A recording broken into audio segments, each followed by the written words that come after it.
প্রতিদিনের মতো সকালবেলা ঘুম থেকে উঠে ফ্রেশ হয়ে রান্নাঘরে চলে গেলাম, কারণ নিজের জন্য নাস্তা রেডি করতে হবে। সেই সাথে যা যা রান্না করব সব কিছু গুছিয়ে নিতে হবে। সো নাস্তা রেডি করছিলাম আর ওদিক দিয়ে কিন্তু আমার অলমোস্ট অনেক কিছুই গোছানো হয়ে গেছে, যা যা আমি রান্না করব। হঠাৎ করে একটা ফোন আসলো আর ফোনটা পেয়ে কিন্তু খুশি হয়ে গেলাম, কারণ আজকে আমাকে আর রান্না করতে হবে না। সো রান্নার জন্য যা যা প্রিপারেশনস নিয়েছিলাম সব কিছু আবার আগের জায়গায় সেট করে রাখলাম। তারপর নাস্তাটা করে শাওয়ারটা নিয়েই জান্নাতকে ঘুম থেকে উঠালাম। আর এই তো আমাদের যেহেতু রেডি হতে হবে, বাহিরে যেতে হবে, এর জন্য কিন্তু সব কিছু রেডি করে নিয়েছি। আপনারা সবাই কেমন আছেন? আশা করছি যে যেখান থেকে আমার ব্লগ দেখছেন সবাই ভালো আছেন, সুস্থ আছেন। আপনাদের দোয়ায় আমরাও ভালো আছি, আলহামদুলিল্লাহ।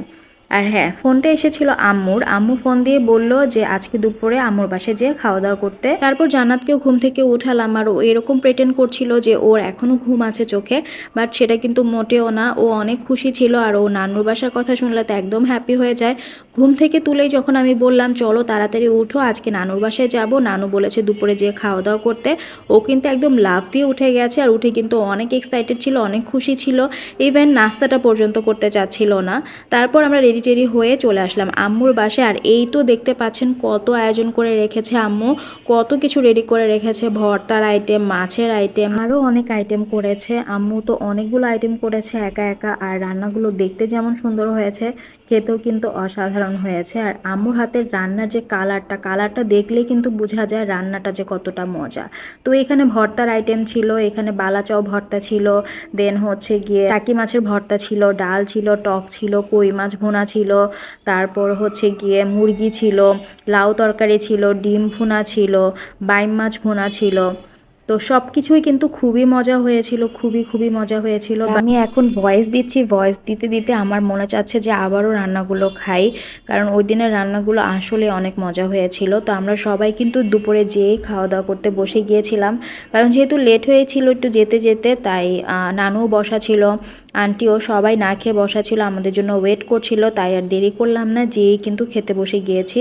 শুধু আব্বু খেয়েছে, আর কেউই কিন্তু খায়নি তখন। তো আমরা সবাই একসাথে এখন লাঞ্চ করতে বসবো। জান্নাতও কিন্তু ওর লাঞ্চটা খুবই এনজয় করেছে। ও শুধু চিকেন দিয়েই খেয়েছে, বাট ও খুবই এক্সাইটেড ছিল যেহেতু নানুর বাসায় এসেছে তাই। আর নানুর বাসা মানেই তো সবার কাছে অনেক মজা, কারণ আমরাও যখন ছোট ছিলাম তখন কিন্তু যখনই নানুর বাসার কথা শুনতাম যে নানুর বাসায় যাব, খুবই খুশি হয়ে যেতাম।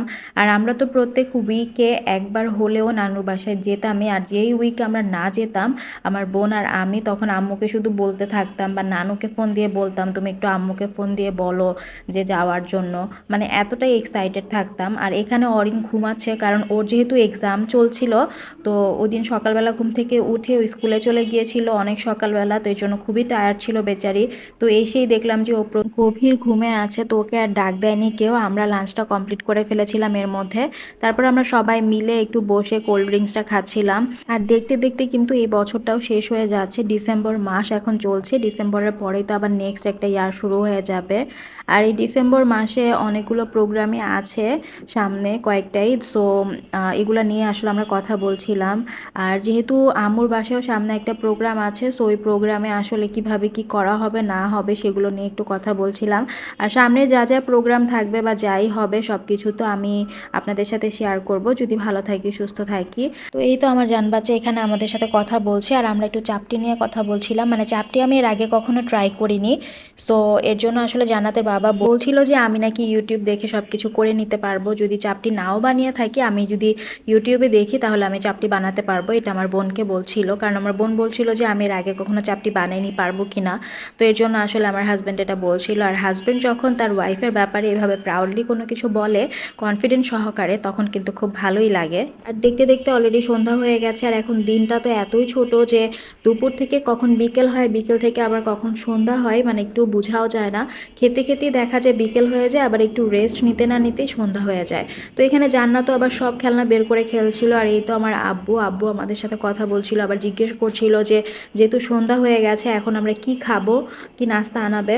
তো তো এই তো, আর আমার আব্বুর জন্য সবাই দোয়া করবেন যেন আব্বু সবসময় ভালো থাকে, সুস্থ থাকে, হাসি খুশি থাকে, আমাদের মাঝে এভাবে করেই সবসময় ভালো থাকতে পারে।